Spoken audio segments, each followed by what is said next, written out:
In the glittering skyline of New York City, inside a fortress of glass and steel overlooking Central Park, lived a man who could buy the world, but couldn't buy peace.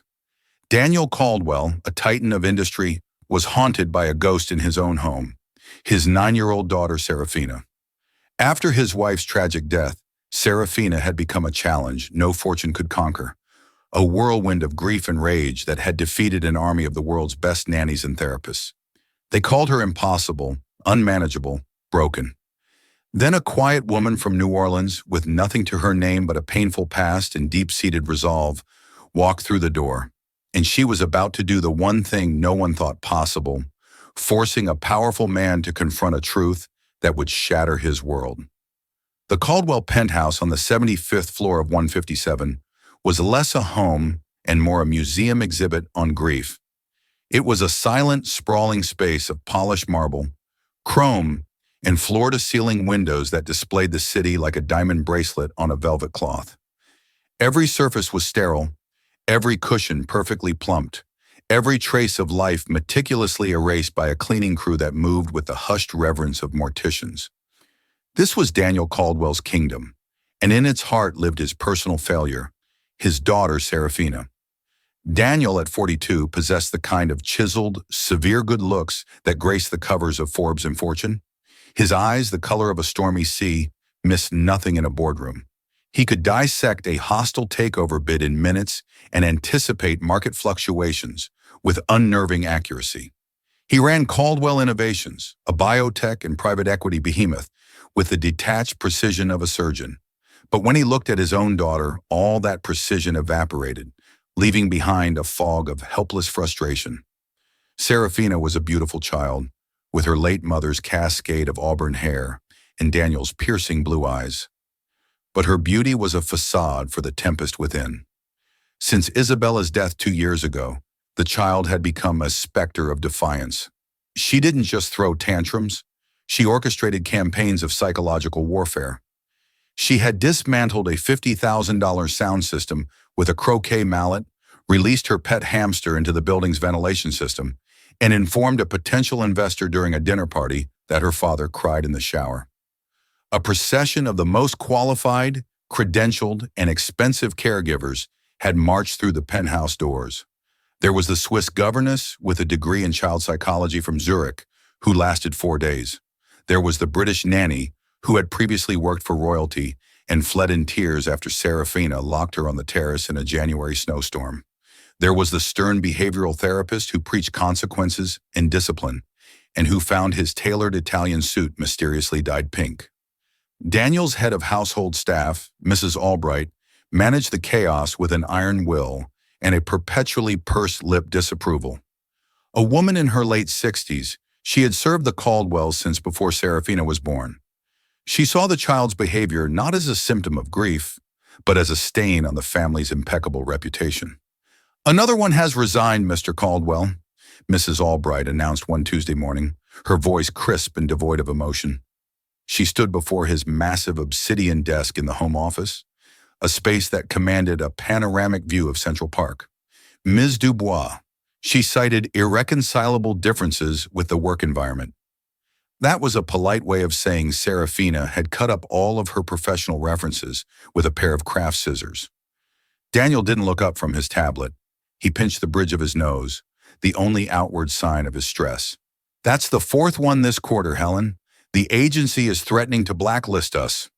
"The child is uncontrollable," Mrs. Albright stated, as if delivering a final verdict. "She requires a firmer hand. Perhaps a boarding school." "No," Daniel's voice was sharp, cutting through the air. "No boarding schools, find someone else." Isabella had made him promise. "Never send her away, Harry, no matter what." It was one of the last things she'd said to him. "With all due respect, sir, we are out of options. The premier agencies will no longer send us candidates. We are scraping the bottom of the barrel." "Then scrape," Daniel commanded, his eyes finally lifting from the screen. They were cold, empty. "Scrape until you find someone. I don't care what their resume looks like. I just need someone who won't quit." And so, Mrs. Albright scraped. She went to a smaller, less prestigious agency, one that dealt with clients who didn't have royal pedigrees. And that is how the name Simone Dubois landed on her desk. The resume was unconventional.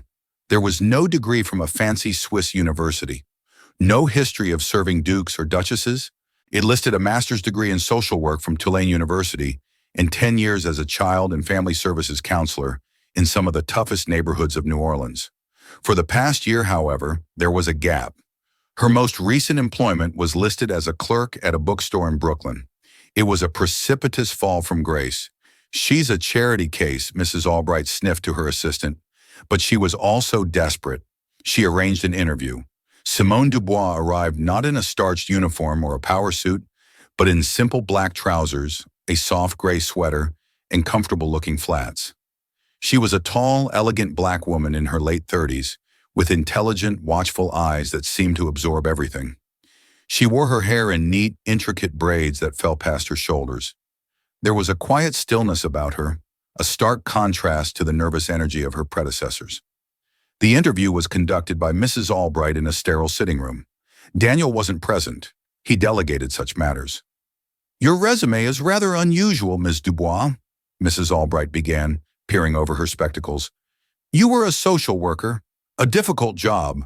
Why the change to domestic service?" Simone's gaze was direct. "My life changed. I needed a new start." There was no further explanation.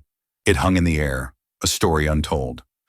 "Serafina is a challenging child," Mrs. Albright said, testing her. "She has been through a significant trauma. She requires structure, discipline." "Children who have been through trauma don't require discipline," Simone said, her voice soft but firm. "They require safety and patience." Mrs. Albright's lips thinned. This was not the answer she wanted. "The position is primarily that of a companion and nanny, but it will also involve light housekeeping duties pertaining to the child's quarters. The hours are long. The demands are high." She was trying to scare her off. "I understand," Simone said, her calm unwavering. Against her better judgment, and fueled by the sheer lack of any other viable candidate, Mrs. Albright hired her. "You'll start tomorrow. Be here at 7 a.m. sharp. You will address Mr. Caldwell as Sir or Mr. Caldwell. You will address me as Mrs. Albright. The child is Miss Serafina." Simone simply nodded. "I look forward to meeting her." The next morning, Simone arrived at 6:55 a.m. She was led through the silent, cavernous apartment to the kitchen, a gleaming expanse of stainless steel and white quartz. Mrs. Albright gave her a clipped tour and a list of duties before leading her towards Serafina's wing of the penthouse. "She is not a morning person," Mrs. Albright warned as they stopped outside a heavy white door. "Do not try to force conversation. Simply ensure she is dressed and ready for her tutor at 9. Simone entered the room alone. It was a child's fantasy suite, larger than most New York apartments, a custom-built castle bed, a walk-in closet filled with designer clothes, shelves overflowing with toys that looked untouched. And in the middle of the bed, under a mountain of silken duvets, was a small lump. Simone didn't speak. She walked over to the vast windows and pulled the cord for the automated blackout shades.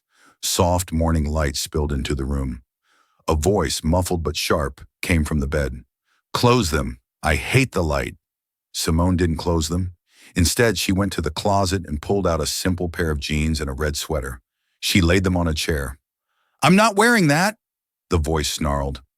Simone still didn't speak to the girl. She began to tidy the room, picking up a few discarded books, straightening a pillow. Her movements were slow, deliberate, and utterly non-confrontational. She wasn't trying to engage.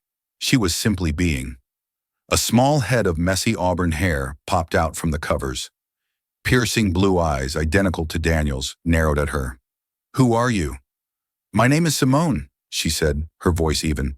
"I'm here to help you get ready." "I don't need help. I want you to leave."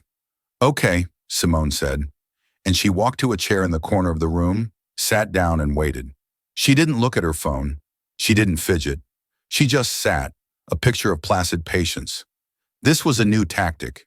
Nannies usually pleaded or threatened or tried to bribe her.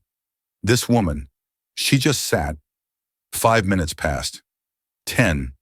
Serafina grew more and more agitated by the silence. It was her weapon, and this woman was disarming it by joining it. Are you just going to sit there?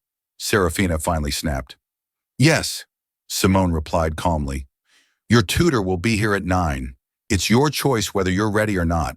It doesn't affect my day. It was a statement of fact, not a threat. It shifted the power dynamic completely.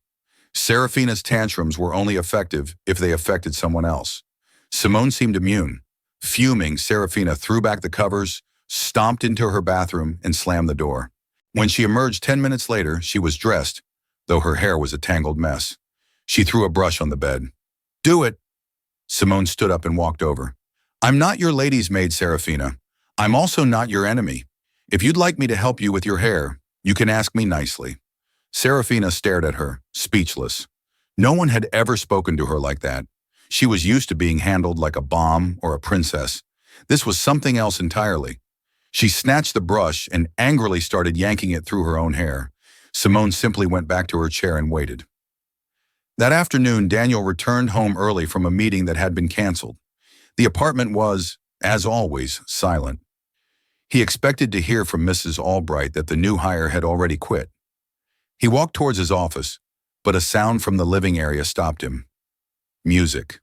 It was soft, classical piano, a Chopin nocturne. He hadn't heard music in this apartment for 2 years. Isabella had loved Chopin. After her death, the silence had been his refuge. He followed the sound. In the main living room, with its priceless view of the park, sat Simone. She wasn't cleaning or fussing. She was sitting on the floor, a sketchbook in her lap, drawing. A few feet away, curled on the enormous white sofa, was Serafina. She wasn't screaming or breaking things. She was reading a book, her brow furrowed in concentration. The music was coming from a small portable speaker Simone had placed on a side table. The scene was so jarringly domestic, so peaceful, that it felt alien. Daniel stood in the doorway, unseen. He watched as Simone, without looking up from her sketchbook, slid a small plate of sliced apples across the floor towards the sofa. Serafina glanced at it, then at Simone, and after a moment's hesitation, picked up a slice and ate it. No words were exchanged. It was a quiet negotiation, a silent treaty being signed. For the first time in 2 years, a crack appeared in the sterile facade of Daniel Caldwell's life. He saw a flicker of something he thought was gone forever. Peace. He didn't understand it. This woman, this charity case from the bottom of the barrel, had accomplished in one day what a legion of experts could not. He felt a strange, unfamiliar mix of emotions, relief, confusion, and a sliver of something that felt dangerously like hope. He backed away silently, retreating to his office before they could see him, his mind racing. Who was this woman? The first few weeks with Simone were a study in quiet transformation. The loud, violent outbursts from Serafina didn't vanish entirely, but they became less frequent, less explosive. Simone's method was maddeningly simple. She refused to engage with the rage. When Serafina screamed, Simone would speak in a whisper, forcing the child to quiet down if she wanted to be heard. When Serafina threw something, Simone would calmly clean it up without lecture or punishment. Her silence a more profound statement than any scolding. Her real genius, however, lay in her observation. She watched Serafina the way a naturalist watches a rare, skittish creature. She learned that the girl's moods were often tied to the weather. Gray, rainy days were the worst. She noticed that Serafina would trace the floral patterns on the upholstery, the same pattern that had been on the chairs in Isabella's old sitting room, which Daniel had since had completely redecorated in minimalist gray. She learned that Serafina hated the smell of the jasmine-scented air fresheners the cleaners used because her mother had been allergic to jasmine. Simone started making small, unauthorized changes. She replaced the air fresheners with a simple, unscented variety. On rainy days, she'd suggest they build a fort in the living room, filling the vast, empty space with blankets and pillows, creating a cozy womb against the gloom outside. She discovered Serafina had a talent for drawing, an eye for detail that was startling in a child her age. Simone bought her professional-grade charcoal pencils and thick, textured paper, treating her hobby with the seriousness of a real artist. These changes did not go unnoticed by Mrs. Albright. She saw Simone's approach as a subversion of authority. She saw the forts as messes, the drawing as a distraction, and the quiet camaraderie as a dangerous alliance. "Mr. Caldwell," she said, stopping him one evening as he was heading out for a dinner meeting, "I feel it is my duty to inform you that Ms. Dubois is not following the established protocols. She allows Miss Serafina to eat on the sofa. She encourages her to make encampments in the living spaces. There is a lack of discipline. The child is not being corrected." Daniel paused, his hand on the door. He had seen the changes too.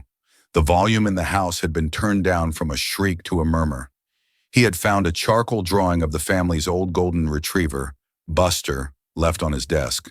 It was so lifelike, so full of emotion, that he'd stared at it for a full 10 minutes. "Is Serafina destroying property, Mrs. Albright?" he asked. "Well, no, but is she insulting the staff?" "Not overtly, but her attitude." "Is the tutor satisfied with her progress?" Mrs. Albright had to concede. "The tutor reports a marked improvement in her concentration." "Then perhaps Ms. Dubois' methods are effective," Daniel said, a note of finality in his voice. "Let her work." He left a stunned and resentful Mrs. Albright in the hallway. Her authority had been challenged, and for the first time, her employer had not sided with her. Her resentment towards Simone curdled into something harder, more watchful. Simone knew she was on thin ice with the head housekeeper, but her focus was solely on the child. She was piecing together a puzzle, and she sensed that the most important pieces were hidden within the house itself, in the memories that Daniel had tried so desperately to pave over with marble and silence. The key, she suspected, was Isabella. "Tell me about your mom," Simone asked gently one afternoon. They were sitting on the floor, sketching the city skyline. Serafina's hand froze, her face shuddered. "We're not allowed to talk about her." The words hit Simone like a physical blow. "Not allowed?" "Who said you're not allowed?" Simone asked, keeping her voice soft. "Daddy, he gets a sad face. Mrs. Albright says we shouldn't upset him." Simone felt a surge of anger, not at the child, but at the suffocating grief of the adults around her. They had, in their own pain, put the entire burden of their emotional regulation on a 9-year-old girl. They had taught her that her own memories, her own grief, were a forbidden topic, something to be hidden away, lest it upset her father. "Your memories of your mom are yours to keep, Serafina," Simone said firmly. "They are precious, and you can always talk about them with me." Serafina looked at her blue eyes wide and searching, as if trying to detect a trick. When she found none, a single tear rolled down her cheek, the first tear of grief Simone had ever seen her shed. All the other outbursts had been rage. This was sorrow. Simone knew she had to dig deeper. She needed to understand the trauma, not just its aftermath. The official story, the one she'd gleaned from old news articles, was that Isabella Caldwell had died in a car accident, a tragic, random event. But a child's trauma is rarely about the official story. It's about the small sensory details that get seared into their minds. Her opportunity came unexpectedly. Daniel was called away on an urgent business trip to Tokyo for 3 days. It was the longest he'd been gone since Simone had started. Mrs. Albright was in charge, but her authority was diminished. On the second day of his absence, Simone decided to venture into forbidden territory. Daniel's home office was usually locked, but a cleaner had left it ajar after her morning rounds. She knew it was a massive breach of trust, a fireable offense. But her gut, honed by years of dealing with children who couldn't speak their trauma, told her the answer was in there. She told Serafina she was going to get some fresh art supplies and asked her to work on a drawing of the park. Once the girl was occupied, Simone slipped into the office. The room was like Daniel himself, imposing, orderly, and emotionally sterile. But unlike the rest of the apartment, it held traces of Isabella. On a shelf behind his desk, nestled between financial trophies, was a silver-framed photo of him and a vibrant, laughing woman with Serafina's hair, and next to it, a small, leather-bound book. Her heart pounding, Simone picked it up. It was a journal. Isabella's journal. Her hands trembled as she opened it. The handwriting was a beautiful, elegant script. It was filled with notes about her daughter, funny anecdotes, and expressions of overwhelming love. But as Simone flipped towards the later entries, the tone changed. "Harry is working so much. He's building an empire. But I worry he's forgetting to build a life. Fina asked me today if Daddy lives at the office. It broke my heart. Then an entry from the week before her death. I bought Fina the most beautiful little canary. She named him Sunshine. She adores him. She says his singing keeps the shadows away. We made a promise that we would always take care of him, that we would never let him fly away. It's our special secret. A canary, a yellow bird. Simone's mind raced. Serafina had a deep aversion to the color yellow. She'd once thrown a bowl of lemon sorbet against a wall, screaming that it was a bad color. At the time, Simone had dismissed it as a childish whim. Now it felt like a critical clue. She continued reading, her blood running cold as she reached the last entry, dated the morning of the accident. A fight with Harry this morning. A stupid one. About a gala I didn't want to attend. He just doesn't see how tired I am. I'm taking Fina to my sister's in Connecticut for the day. I need to breathe. Just need to get out of the city and breathe. She wasn't supposed to be in the city that day. Simone gently closed the journal and put it back, her mind reeling. The accident hadn't happened on some random errand. Isabella had been fleeing, escaping the pressure of her life for a few hours, and she had been taking Serafina with her. Suddenly, a small detail from the accident report she'd read online clicked into place. The car had been found on the Hutchinson River Parkway, the route to Connecticut. The report had mentioned that the first responders found the child, Serafina, physically unharmed but catatonic, a few dozen yards from the car. And what had they found in her hand? A small, empty bird cage. The pieces slammed together in Simone's mind with brutal clarity. Serafina had been in the car. The canary, Sunshine, must have been with them. In the chaos of the crash, had the cage door sprung open? Had the little girl, in a state of shock, watched as the one thing she had promised her mother she would protect? The little yellow bird that kept the shadows away flew off into the sky, abandoning her just as her mother lay dying. Her grief wasn't just about losing her mother. It was twisted up with a terrible childish guilt. We would never let him fly away. In her 9-year-old mind, she had broken the most important promise she had ever made. At the exact moment her world fell apart. She believed it was her fault. Simone felt a profound wave of sorrow for the little girl in the other room. She now understood the depth of the wound. The rage wasn't malice, it was a shield against a guilt so immense it threatened to swallow a child whole. She also understood the danger of her discovery. This wasn't something she could just bring up. It was the core of Serafina's trauma, a psychic wound that had been festering for 2 years. To touch it could either begin the healing or cause irreparable damage. And then there was Daniel. He had no idea. In his own suffocating grief, he had missed the most important detail of all. He had sanitized the house, silenced the memories, and avoided the pain, leaving his daughter to drown in it alone. Simone walked out of the office, her purpose clear. She wasn't just here to manage a difficult child. She was here to excavate a buried truth. But doing so would mean forcing Daniel Caldwell to look at the wreckage of his past and at the daughter he barely knew. It was a gamble that could get her fired, or worse, shatter the fragile peace she had so carefully built. But it was a risk she had to take. The little girl in the other room deserved to be free of her cage. Daniel Caldwell returned from Tokyo exhausted and jet-lagged, but with a multi-billion-dollar acquisition secured for his company. He stepped into his silent penthouse, expecting the usual sterile order. Instead, he was met with the faint, warm smell of baking bread and something else. The low, melodic notes of a piano. Chopin, the same nocturne he'd heard weeks ago. His heart gave a painful throb. It was Isabella's favorite piece to play. He followed the scent and the sound to the informal family room, a space he rarely used. The room had been subtly transformed. The severe, minimalist furniture was still there, but a soft, cream-colored throw blanket was draped over the sofa, and a vase of simple white tulips sat on the coffee table. Simone was at the grand piano in the corner, her fingers moving gracefully over the keys. She wasn't a virtuoso, but she played with a gentle, soulful touch.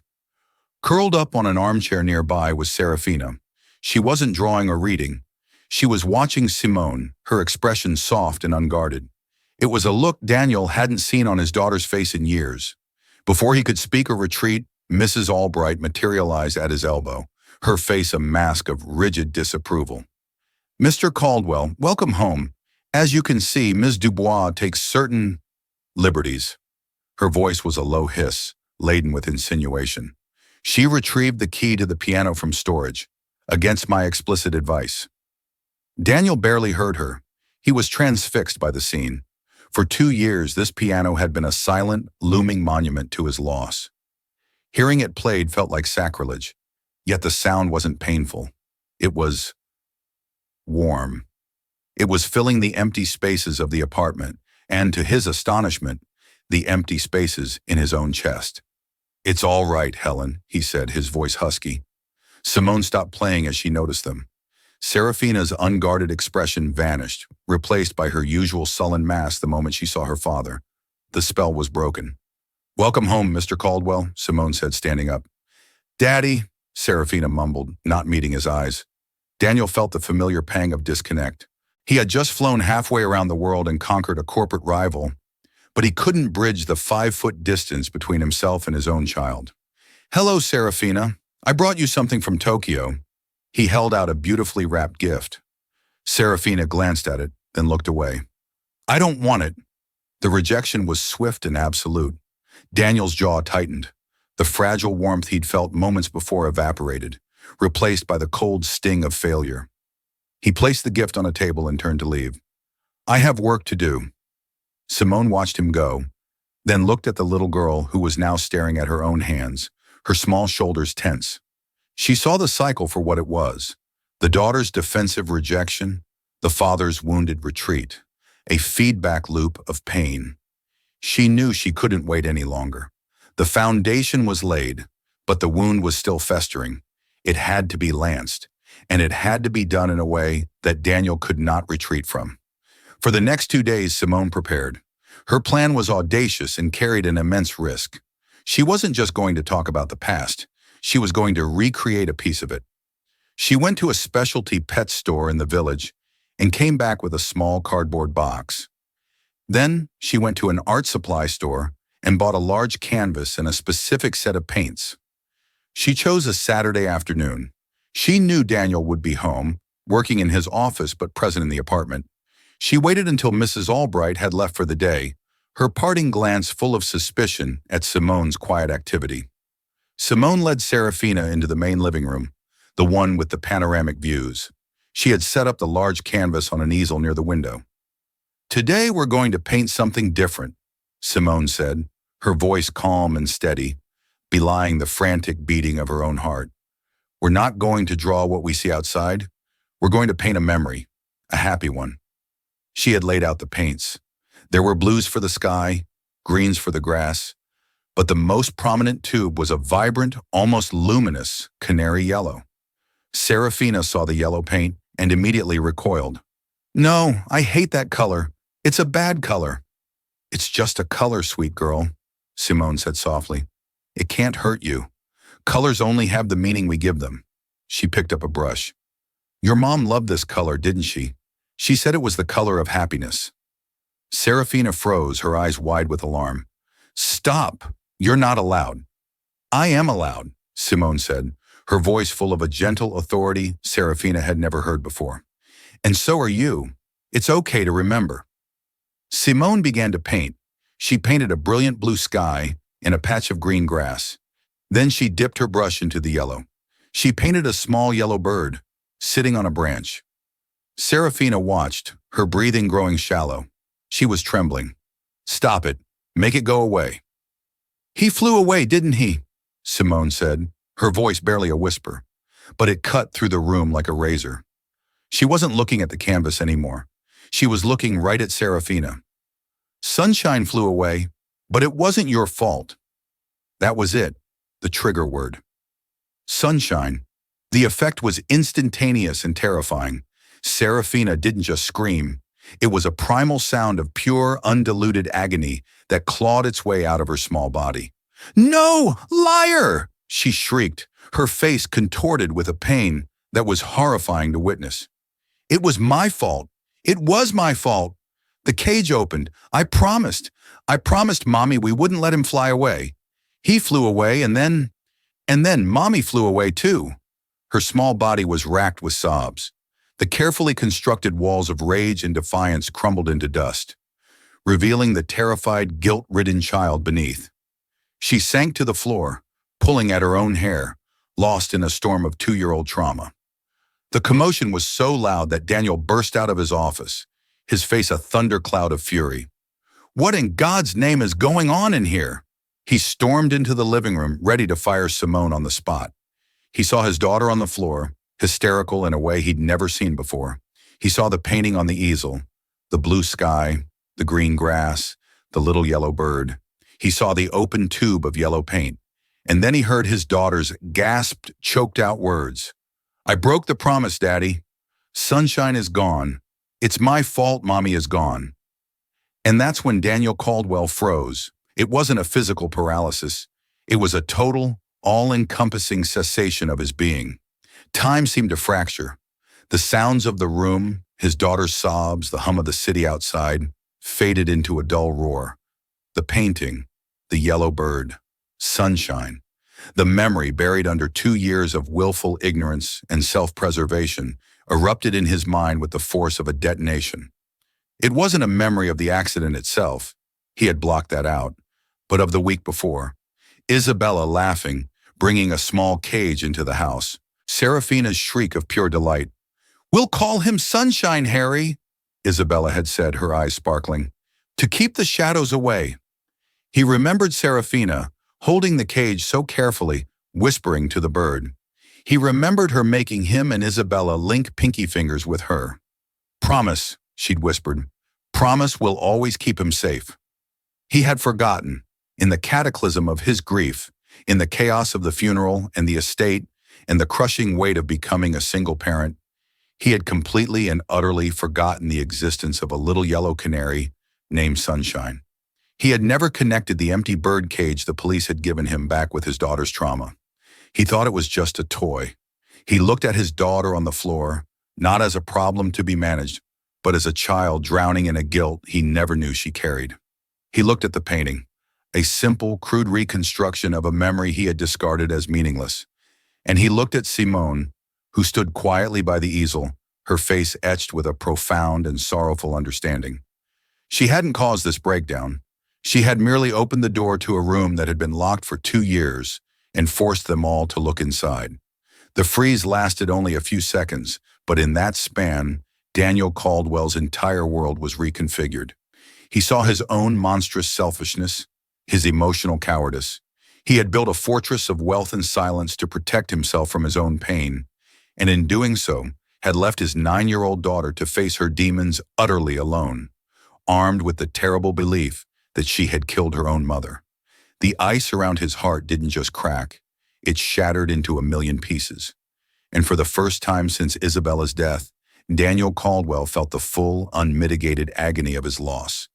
In his failure, the titan of industry, the man who could move markets with a word, was brought to his knees by the memory of a child's promise and a little yellow bird. The silence that followed Serafina's raw confession was profound. Daniel stood paralyzed in the center of the room. The world had tilted on its axis. The air itself felt different, charged with a truth that was both agonizing and liberating. Simone did not move.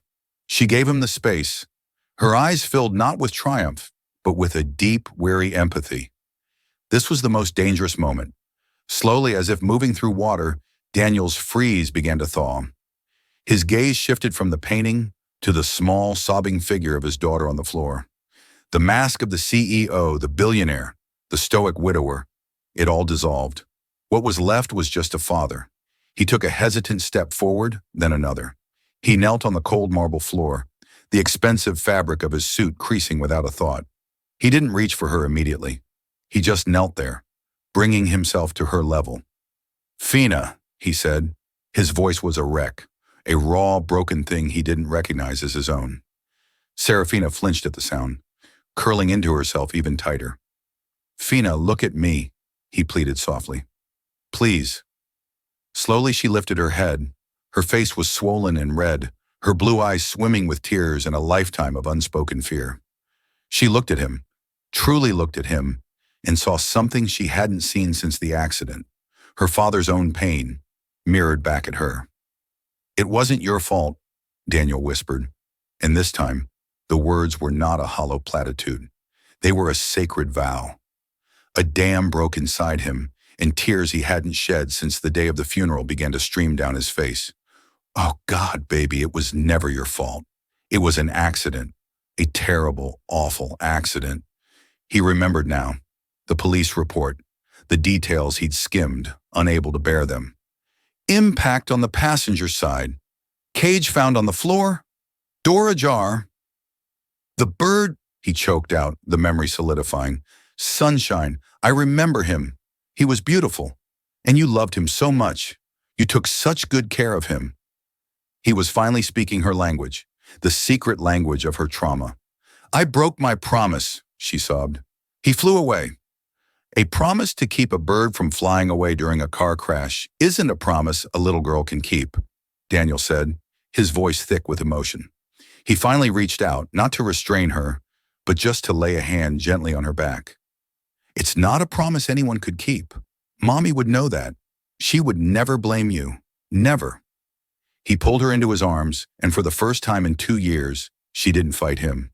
She collapsed against his chest, her small hands clutching the lapels of his jacket, and she cried. He held her, rocking her gently, murmuring apologies into her hair. "I'm sorry, Fina. I'm so sorry I didn't see. I'm so sorry I left you alone with it." He wasn't just comforting her. He was confessing his own sins. Simone watched them, her own eyes wet with tears. She quietly began to clean up the paints, giving them the privacy of their reunion. She gathered the brushes and wiped down the easel, her work here, in this moment, complete. Later that evening, long after Serafina had cried herself to sleep in her father's arms, Daniel carried her to her own bed. He tucked her in, smoothing the hair from her forehead, his gaze full of a new tender awe. He stayed there for nearly an hour, just watching her breathe. When he finally emerged, he found Simone in the kitchen, packing a small bag. "What are you doing?" he asked, his voice quiet. "My work here is done, Mr. Caldwell," she said, not looking at him. "Serafina needs you now, not me." "Don't go," he said, the words coming out faster than he intended. He walked closer, stopping a few feet from her. The arrogance and command were gone from his posture. He looked humbled. "What you did today, I would have fired anyone else. I came out of that office ready to destroy you." "I know," she said simply. "You took an incredible risk." "Serafina's well-being was worth the risk," she replied, finally meeting his gaze. Her eyes were clear without a trace of fear. Daniel was silent for a long moment, truly studying this woman. She hadn't just outsmarted a string of high-priced nannies. She had outsmarted him. She had seen the truth he was blind to and had the courage to force it into the light. "I was a coward," he admitted, the confession costing him dearly. "I sealed off the past. I thought if I didn't talk about her mother, the pain would fade. I built this mausoleum, and I was shocked when my daughter couldn't breathe in it. You came in and opened a window." He let out a shaky breath. "I don't want you to be Serafina's nanny anymore." Simone's face remained impassive, though a flicker of disappointment crossed her features. She nodded. "I understand." "No," he said quickly. "You don't. I don't want you to be her nanny because that job is too small. I want to hire you as a consultant, a family specialist. I need you to teach me how to be a father again. I need you to help me dismantle this place and turn it back into a home. Name your price. Whatever it is, I'll pay it." Simone was taken aback. She saw the desperation and, more importantly, the sincerity in his eyes. She thought of her past, the burnout from social work, the grief that had driven her to a quiet bookstore in Brooklyn. She had come here for a job, but she had found a mission. "My price," she said slowly, "is that you show up. You cancel meetings. You come home for dinner. You learn to play again. You learn to listen. And you take your daughter to get a new pet. Maybe a puppy this time. They're harder to lose." A small, sad smile touched Daniel's lips. It was the first real smile she'd ever seen from him. "That's a high price." "It's the only one that matters," she said. He nodded. "Deal." The changes started the next day. The first call Daniel made was not to his office, but to a grief counseling center, making an appointment for himself and for Serafina. The second was to a contractor. Over the next few months, the Caldwell penthouse underwent a more profound renovation than any designer could have orchestrated. The cold, minimalist furniture was replaced with warmer, more comfortable pieces. The living room fort became a semi-permanent feature. Serafina's charcoal drawings, now framed, hung on the walls alongside photos of Isabella, laughing, smiling, living. Guided by Simone, Daniel learned the awkward, clumsy art of parenting a grieving child. He learned to sit in uncomfortable silence. He learned that "I don't know" was a perfectly acceptable answer. He took Serafina to the park, not with a phone pressed to his ear, but with his full, undivided attention. And one sunny Saturday, they went to a shelter and came home with a clumsy, flop-eared rescue puppy they named Buster Jr.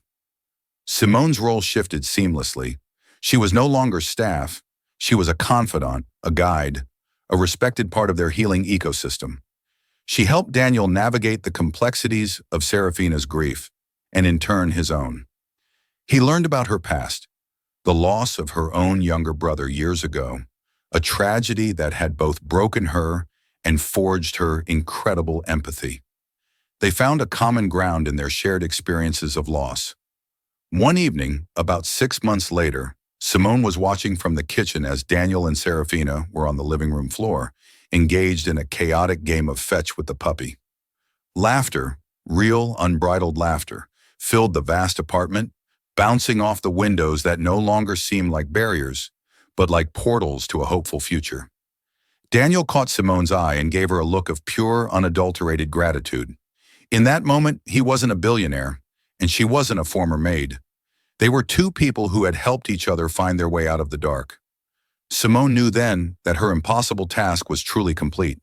She hadn't just handled the billionaire's daughter. She had resurrected a family.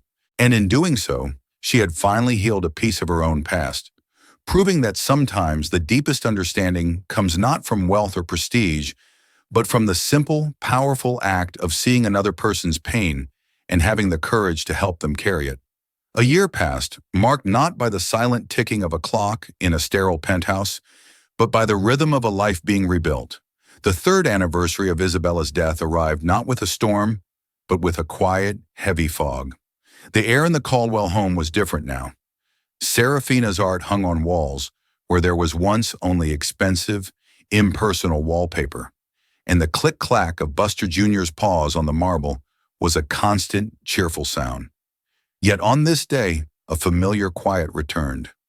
Serafina didn't rage. Instead, she retreated into herself, sitting by the window and sketching in her book with a solemnity that worried her father.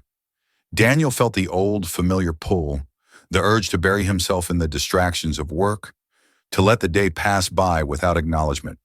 It was the path of least resistance, the path of the man he used to be. He found himself standing at the entrance to his home office, the abyss of work calling to him. But then he looked across the vast living space and saw Simone, not tidying or instructing, but simply watching Serafina with a gentle, knowing concern.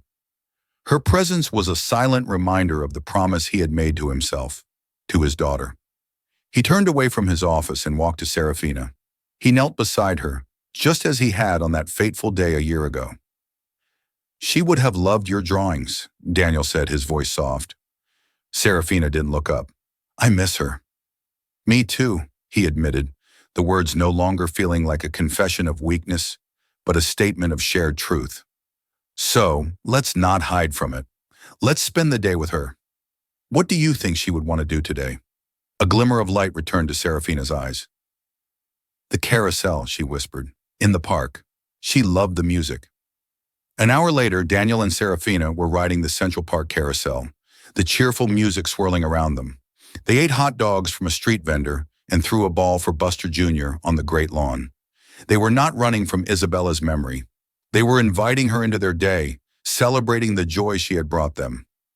From a bench nearby, Simone watched them. She saw Daniel lift Serafina onto his shoulders, and she saw his daughter's genuine, unburdened laughter. She saw a father and daughter who could now navigate the currents of their own grief. Her work as their guide was over. Later that evening, Daniel approached her as she looked out at the glittering skyline. "I saw you at the park," he said. "Thank you, Simone, for everything." "You did the work, Daniel," she replied. "You both did." "You were the architect," he insisted. "You drew the blueprint for us to follow, which is why I have a proposal.